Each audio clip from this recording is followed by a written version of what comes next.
According to the odds makers out west, the New York Giants are the favorite to be the next football team that Sam Darnold plays with. On today's video, I'm going to tell you if that's a good idea for Joe Schoen. First, though, I want to hear from all the real ones. You guys know this football team better than anybody out there. So my question is this. Should the Giants sign Sam Darnold in NFL free agency? S for sign, P for pass.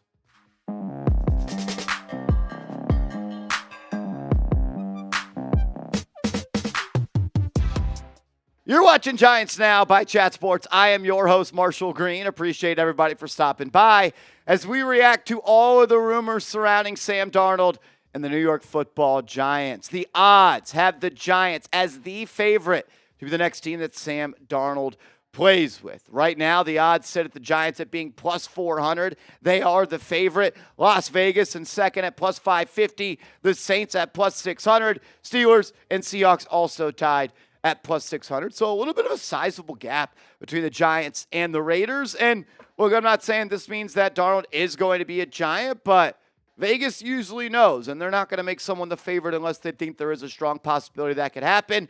And I believe the Giants will be interested in signing Sam Darnold. I know for a fact the Giants are going to be extremely aggressive in free agency, via trades, and the NFL draft to find their next quarterback, and hopefully the quarterback of the future, and one that we can maybe call a franchise QB. We heard Joe Schoen talk about it following the season. We heard John Mara talk about it following the season.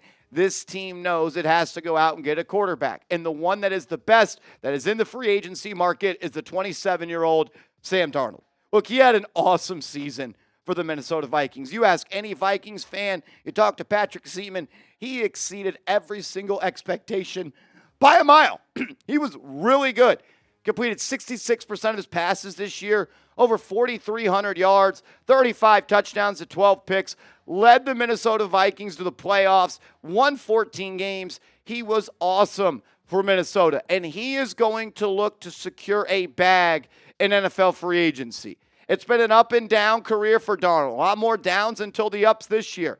And he has not had an opportunity to be cashed out yet. And he is going to do, in my opinion, everything he can to get the biggest deal possible. And PFF, their contract projection for Darnold is 3 years, $123 million in total, with $70 million guaranteed and $41.2 million per year. That $41.2 million per year, that being the APY, that would make Sam Darnold the 15th highest paid quarterback in the NFL. And Darnold, without a doubt, was a top 10 quarterback in the NFL this year. The question is, can he continue these type of numbers and this type of production and have the overall winning impact on a team when he doesn't have Justin Jefferson, when he doesn't have Jordan Addison, when he doesn't have TJ Hawkinson, when he doesn't have Kevin O'Connell, when he doesn't have the offensive line protecting him? Because in the first 16 games of the season for Sam Darnold, he was awesome. He was able to be protected. But in week 18 and in the wild card, when week 18 the division was on the line versus the Detroit Lions, Sam Darnold and the Vikings got worked. They got smacked. They got bullied. And Darnold was on his back time and time again. He was unable to stay upright in the pocket. He was under pressure a lot. They got smoked. And in the wild card, it was never a game on Monday night when they lost to Sean McVay and Matthew Stafford. In the most two important games of your life, Sam Darnold, you put up a combined 18 points, and you were sacked like 15 plus times. I worry about him under pressure. I worry about him playing behind a bad offensive line. And we know the Giants haven't had that great of an offensive line. I think if healthy, with Andrew Thomas, John Runyon, John Michael Schmitz, and Jermaine Illuminor, that can be a solid O-line. But I think you might need a good one for Sam Darnold, and maybe a top 10 one. You look at some of his stats under pressure this year. A completion percentage of just 50.5. He did throw 13 touchdowns, but he also threw 6 interceptions. His completion percentage was ranked 13th. Threw for the second most touchdowns under pressure, but he also threw the 4th most picks under pressure. He had the 5th most turnover-worthy plays. He had the 11th average depth of target, so he's still able to push the ball downfield.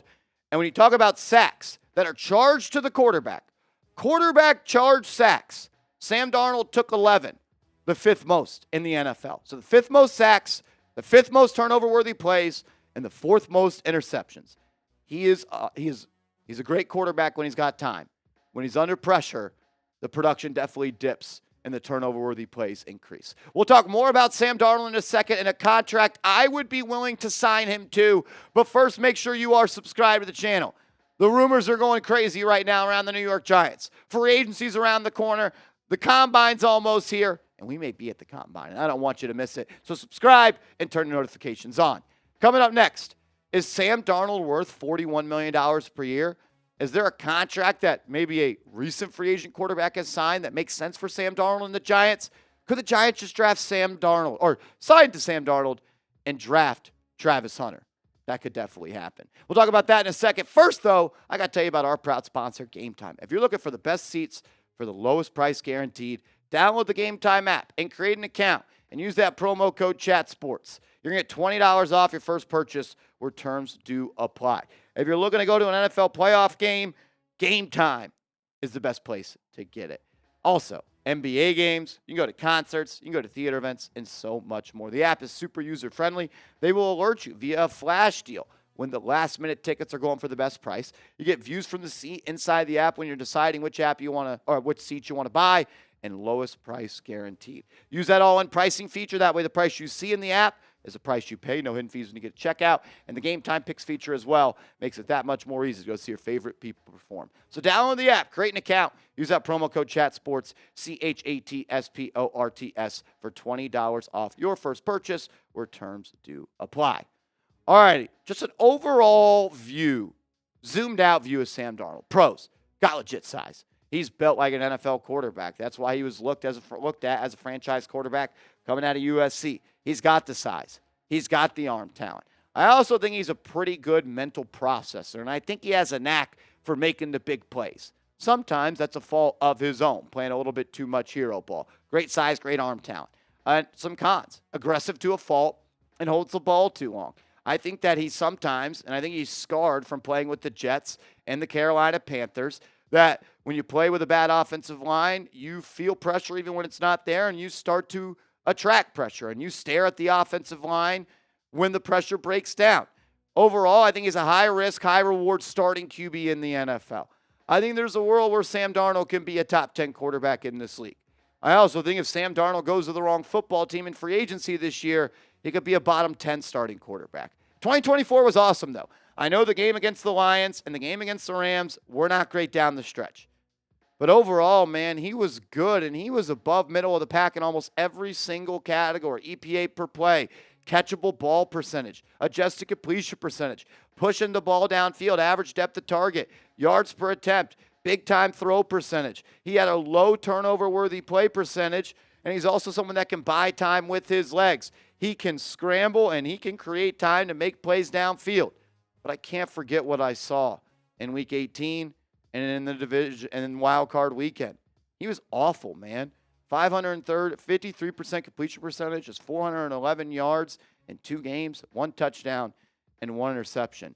To be honest with you, I don't feel comfortable cashing out Sam Darnold. I don't feel comfortable paying Sam Darnold $41.2 million. The question is, though, do Joe Schoen and Brian Daboll feel comfortable attaching their career and their jobs with the New York Giants to Sam Darnold? Because if they make that move and he struggles, they will be fired. That will be a career-defining move for Joe Schoen and Brian Daboll. And the Giants have a lot of other holes to fill. And I know $65 million in cap space sounds like a lot, but that dries up quickly, especially when you go out and you sign a quarterback like Sam Darnold who's going to count on your books for like $25 million in his first year with the team. You also have a need at wide receiver, too. You have a need at right guard. You have a need at starting defensive tackle. You got a need at CB1. You got a need at starting safety outside of Tyler Nubin. You have a lot of needs. I don't know if you can afford to sign a quarterback to $41.2 million per year. But what about like the Baker Mayfield contract, which might be the best contract in the NFL? I would pay Sam Darnold $33.3 million per year. I would give him this exact contract. If he signs it, awesome. I got a quarterback that I could have on a low budget that's like 18th overall paid, and I can build around him, and I can give him a system and an ecosystem that can produce results. There is a situation where Sam Darnold can be a franchise quarterback. We just saw it with the Minnesota Vikings. And I understand he made $10 million, but Some of the highest paid players on the Vikings didn't even play. Christian Darrisaw missed almost the entire season at left tackle. So you could have just gave him that money, and you can make that problem work for you. I don't hate the idea of signing Sam Darnold. I really don't. What happens if Cam Ward goes number 1 overall? What happens if Shedeur Sanders goes number 2 overall? I understand free agency comes before the draft, but the Giants need to have a pretty good idea of what's going to happen in the draft before they get to free agency. And I don't hate the idea of going out and drafting Travis Hunter at 3, giving him a great receiving core to work with, like he had in Minnesota when he won 14 games. If you go Malik Neighbors and Travis Hunter with Tyrone Tracy and the decent offensive line, if it stays healthy, that's a good enough supporting cast for him to be good. And he needs that. He needs that help around him. He had it in Minnesota, and that's why he was able to be successful. Also had a really good head coach. You need Brian Dable to be his best version of himself. But an offense that features this simply isn't good enough. Maybe if you go out and you add Travis Hunter, yeah. Maybe if you go out and you sign Chris Godwin or something like that, yeah. But you're probably not doing that if you get Darnold. So if you draft Darnold, you're probably taking Travis Hunter at number 3. And I think Travis Hunter's the best receiver in this class. I think he's the most explosive athlete with the ball in his hands. I think he's the biggest playmaker in this draft. And if you can go Neighbors and him with Robinson in the slot and Singletary and Tracy and Theo Johnson, and you sign a good right guard, that team can be an 8-9 win team. But you got to go out and get Sam Darnold a little bit more help. I like the idea of signing him, but the price has to be right. He was good for Minnesota this year. I had to listen to Patrick Seatman talk about how good he was every single day of my life, and I believe it. And I've gone back and watched the film, and there's things that he does that I like. There's also some things I worry about. And I think you need a good team around him, good protection, and a good offensive coordinator. Do the Giants have that? Some of it can improve in 2025. I do it for the right deal. What about you? S for sign, P for pass. Make sure you are following me on social media. I'm on Twitter. I'm on IG at @MarshallGreen_. Hit me up, and let's go Giants.